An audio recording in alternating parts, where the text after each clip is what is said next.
Bienvenidos a este espacio de reflexión sobre el libro Enseñemos Paz, Aprendamos Paz, la pedagogía al servicio de la cohesión social. Este es el primer libro del Centro de Estudios en Educación para la Paz de la Universidad de La Sabana y esperamos muy pronto sacar una segunda obra sobre la formación política del maestro. Este libro nace de una serie de inquietudes que les voy a plantear a ustedes, como por ejemplo, ¿cómo llevamos la educación a jóvenes que pertenecen a entornos violentos si justamente se trata de jóvenes que muchas veces no asisten a la escuela? O porque tienen otras prioridades o porque simplemente no se los permite el contexto social. ¿O cómo puede un maestro, sobre todo de zonas rurales, asumir estos retos de la violencia en las que ellos terminan siendo unos protagonistas de primer orden cuando no han recibido una formación para enfrentar estas situaciones de violencia y de mediadores en la comunidad? Y cuando por lo general no tienen acceso a nuevas opciones de formación de posgrado o aunque no sea una educación formal para prepararse en estos ámbitos. Entonces nos encontramos con que la educación para la paz evidentemente se da en la escuela, pero hay muchos otros espacios en los que se da la educación para la paz, lo mismo que se da la educación como tal, que se convierten en aulas, aunque no sean las paredes de un salón, aunque no sean los espacios institucionales de la escuela. Y eso es lo que quiere recoger este libro justamente, identificar cómo desde la pedagogía social se puede construir la paz en ámbitos como la familia, en ámbitos como la comunidad, incluso en el ámbito internacional. Tenemos un capítulo que muestra cómo en el ámbito internacional se ha llegado a identificar que se puede prevenir la violencia en lugar de tener que ir hasta el momento de resolver el conflicto. Por supuesto, todo esto empieza desde la persona, ¿no? Podemos entender que la educación crece como en unos círculos concéntricos que nacen de la persona misma, que debe estar en paz, que debe irradiarse a la familia y a la formación que se recibe en la familia, que pasa por la escuela, por supuesto, tanto en las aulas como en los espacios de recreo, de deporte, en la relación entre los maestros con los padres de familia, en las mediaciones ante los estudiantes. Y bueno, que indiscutiblemente se expande a la comunidad y de allí al ámbito nacional e internacional. Eso es lo que quiere trabajar este libro y lo hace desde tres grandes dimensiones. Primero, plantea una serie de conceptos. ¿Por qué unos conceptos? Porque necesitamos plantear unos fundamentos. Unos fundamentos que nos digan que la paz es posible, primero que todo. Es muy probable que en algunos sectores lleguemos a desentusiasmarnos, si me permiten esa expresión, a desilusionarnos un poco de las posibilidades de construir la paz, ¿verdad? Estamos a 3 años largos de haber firmado unos acuerdos con uno de los grupos más tradicionales alzados en armas en el país y vemos que en Colombia permanece la violencia atada a diferentes factores. Entonces nos puede suceder que pensemos que la paz no es posible. Estos fundamentos conceptuales nos dicen por qué la paz sí es posible y nos dicen de qué manera estos escenarios que les acabo de mencionar deben tenerse en cuenta para que sea posible la paz. Es decir, puede suceder que estemos mirando en la dirección equivocada al momento de construir la paz. Así, por ejemplo, lo presenta el primer capítulo, ¿cierto? Que muestra cómo la persona en sí misma, la familia y la comunidad muchas veces se dejan de lado por privilegiar escenarios más políticos. Y resulta que para yo construir una política pública sana necesito una sociedad sana, conformada por personas sanas y por familias bien constituidas. Y eso es parte de lo que reflexiona el libro. Si ustedes me permiten, les voy a leer algunos apartados de lo que nos va presentando el libro para que tengan una idea más clara de lo que nos quiere presentar. Por ejemplo, en lo que se refiere a los fundamentos de la paz, aquí estamos citando a un autor español, filósofo, Leonardo Polo, y decimos: Polo nos muestra que la venganza, la vindicatio, la aplicación de una sanción, la vindicatio es una sanción, solo tiene sentido si se aplica en el marco de la amistad social, es decir, con un propósito correctivo. Y empieza la cita de Polo. La venganza sería irracional si la razón práctica no comportara rectificación.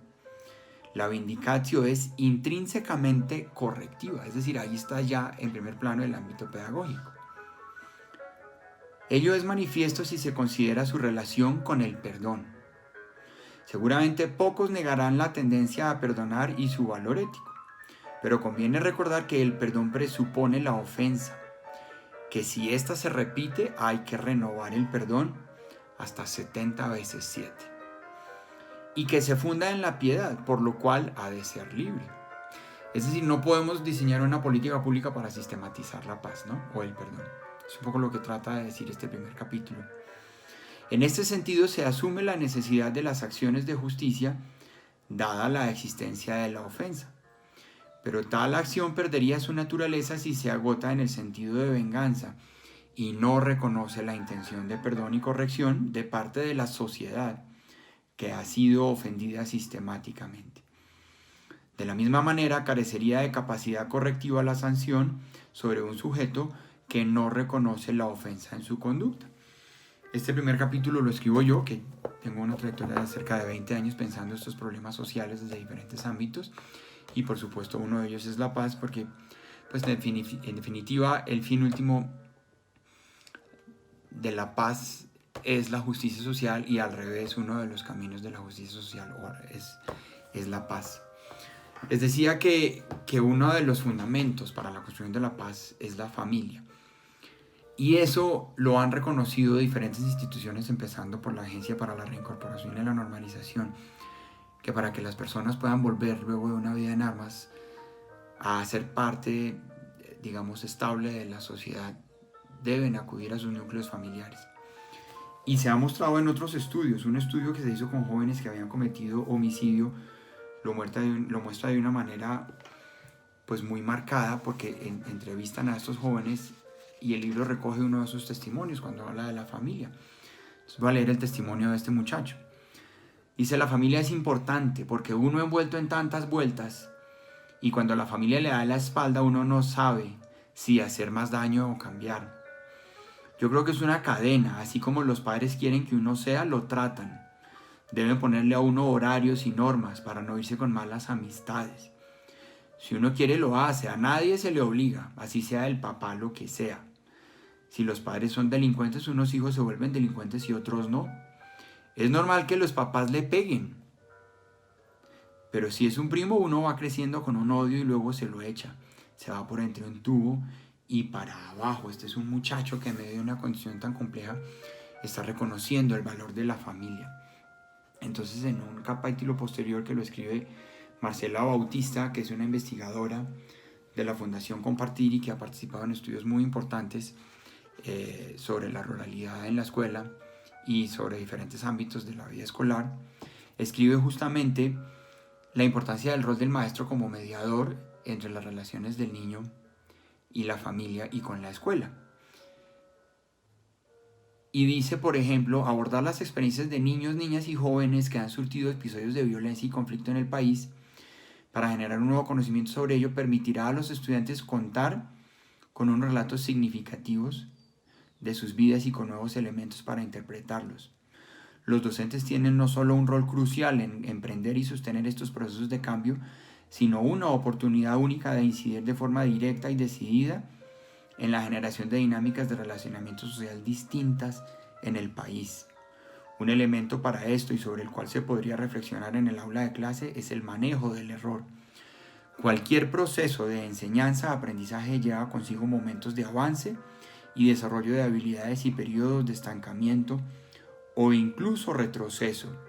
Debemos reconocer que el error es parte de nuestra vida, como sujetos sociales y más cuando estamos en escenarios de aprendizaje. Eso en lo que se refiere al rol del maestro, pero si lo miramos desde el punto de vista de la escuela como institución, pues es importante reconocer todo esto que hemos aprendido y construido en términos de conocimientos sociales desde la perspectiva de las competencias. Entonces, en este sentido, Juanita Lleras, que es una profesora de la maestría en educación y que tiene una larga trayectoria como asesora del Ministerio de Educación y como investigadora, ha recopilado en el libro de manera sistemática el rol que juegan las competencias y la manera como se pueden proyectar para la formación de los muchachos en la escuela. Por ejemplo, en relación con la dimensión de la pluralidad, la identidad y la valoración de las diferencias. Cito el texto de Juanita Lleras. Esta dimensión reconoce que vivimos en una sociedad donde habita la diversidad y que es necesario construir relaciones sociales que valoren y respeten la diferencia existente entre las personas y los grupos sociales. Es decir, se debe reconocer el hecho de que a pesar de compartir una misma naturaleza humana, las personas somos diferentes de muchas maneras, y esto lleva a fomentar relaciones centradas en la aceptación y valoración de la diversidad y en la construcción de identidad en la diferencia social. Claro, no tenemos que ser expertos, sobre todo en el campo de la acción de los maestros, para poder incidir sobre nuestros jóvenes, porque todos nuestros maestros no han recibido esa formación. Entonces este libro recoge un capítulo muy interesante en el que una maestra de canto coral no solo le enseñó a sus muchachos, que en principio no tienen ninguna formación de canto, a conformar un grupo, una agrupación que llegó a presentarse en escenarios diferentes al de la escuela, incluso del orden nacional, sino que además convirtió su clase de canto coral en un escenario de convivencia. Entonces voy a leer algunos de los apartados de este capítulo en el que se muestra cómo fue relevante la estrategia de canto coral para la construcción de paz. Esta parte habla de los resultados de la intervención. Dice, en la fase denominada sensibilización y preparación, los estudiantes valoraron positivamente que se hubieran visibilizado de manera objetiva los conflictos en el aula y que lejos de buscar culpables y castigarlos, la estrategia se hubiera centrado en identificar los aspectos sobre los que todos, como grupo, incluidos los profesores, debían trabajar. Se puso en evidencia que los estudiantes y profesores anhelaban la mitigación de las situaciones de conflicto que se vivían en la escuela, que no las disfrutaban, pero de alguna manera las mantenían en calidad de defensa. El cambio empezó por la profesora del coro. Según reportes de los estudiantes, elementos tan simples como saludar amablemente, sonreír y escucharlos con atención les permitió empezar a sentirse a gusto con la asignatura y evidenciar que quien la lideraba la disfrutaba con ellos. Es decir, son elementos del rol que juega la maestra, que jugó en este caso la maestra como líder o lideresa si se quiere, para atraer a sus estudiantes y comprometerlos en la conformación de un coro. Es muy interesante porque el capítulo muestra que ella no descartó a ninguno, independientemente de que supiera cantar o no, y logró unas presentaciones muy interesantes. Pero salgamos del ámbito de la escuela y vamos a otros espacios a donde justamente muchas veces la principal labor del Estado la ejercen los maestros, pero también otras instituciones, por ejemplo las bibliotecas públicas. Entonces el coordinador de este proyecto, que es Diego Merizalde, un proyecto de la Biblioteca Nacional de Colombia adscrita al Ministerio de Cultura,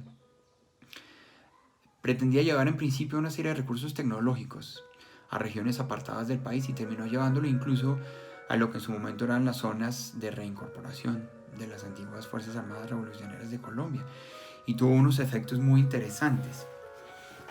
El primero de los servicios bibliotecarios en red que se implementó fue un programa de cineforos. Este servicio contribuyó a ampliar la comprensión de la biblioteca pública como institución cultural que promueve el encuentro entre personas para disfrutar de producciones cinematográficas y establecer diálogos alrededor de las temáticas abordadas en las películas. Es decir, se llevaba un recurso tecnológico, que eran unos equipos para producir cine junto con una serie de películas, pero eso convocaba a la comunidad y eso producía encuentros que antes no se habían dado. Las herramientas tecnológicas hicieron posible la prestación de este servicio por medio del acceso a la plataforma Cinescuela, un espacio digital al cual pudieron acceder de forma gratuita las bibliotecas públicas y disfrutar de un nutrido portafolio de contenidos audiovisuales con acompañamientos pedagógicos para facilitar la reflexión sobre las realidades sociales y características culturales presentes en las películas. Parte de lo que podemos ver es que ya pasamos de la sección de fundamentos conceptuales teóricos a la sección de experiencias, en donde vemos que aparte de decir si es posible la paz, es posible construir la paz, estamos mostrando aquellos escenarios en los que se ha hecho posible, ¿verdad?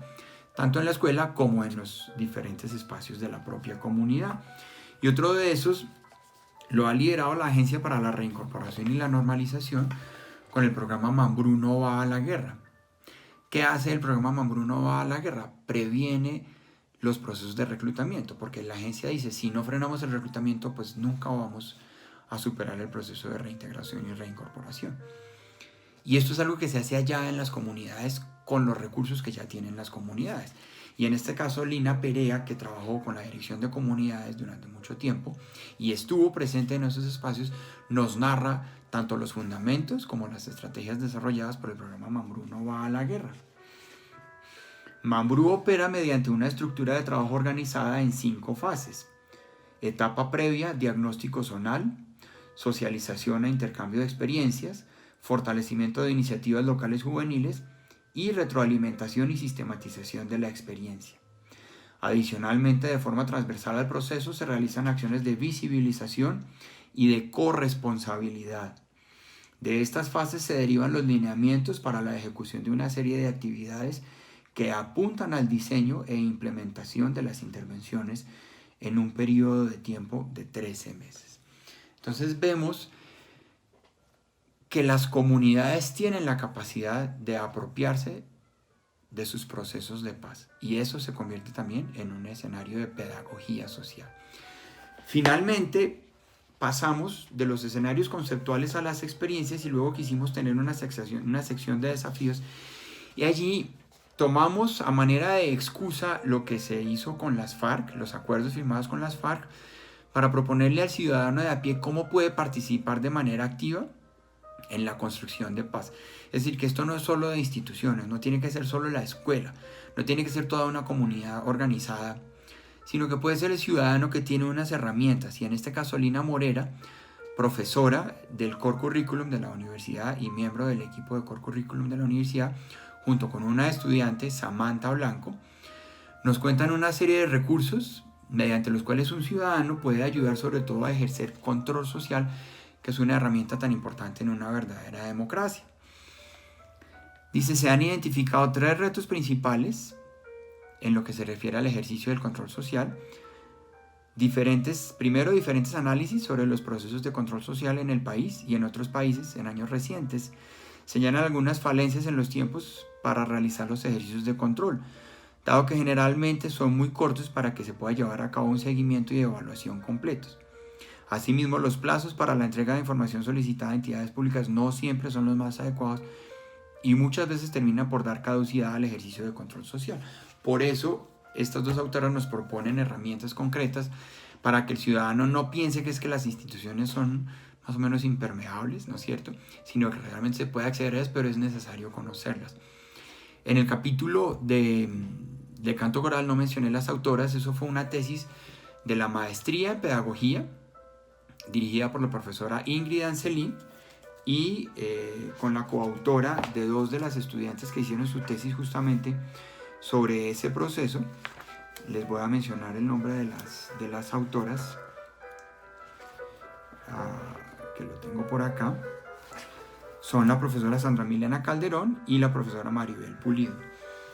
Les acabo de presentar entonces una reflexión con los contenidos de nuestro libro Enseñemos Paz, Aprendamos Paz, la pedagogía al servicio de la cohesión social, en la que tratamos de decir la educación parte desde nuestra reflexión personal y se extiende en círculos concéntricos a lo largo de la sociedad, pero necesitamos entender que no es exclusivamente un proceso político, que no es únicamente responsabilidad del Estado y que nosotros como ciudadanos, como instituciones escolares, comunitarias, tenemos todas las herramientas para construir la paz en la forma de procesos de pedagogía social y tenemos como testigos las diferentes historias que nos acompañan, que las tenemos de nuestros vecinos, que nos muestran es posible construir la paz, la hemos construido y la estamos construyendo cada día como colombianos que queremos un futuro mejor. Muchas gracias, espero que hayan disfrutado esta presentación y ojalá que puedan disfrutar de la lectura de todo el libro. Por ahora quédate en casa, que la paz se construye desde la casa.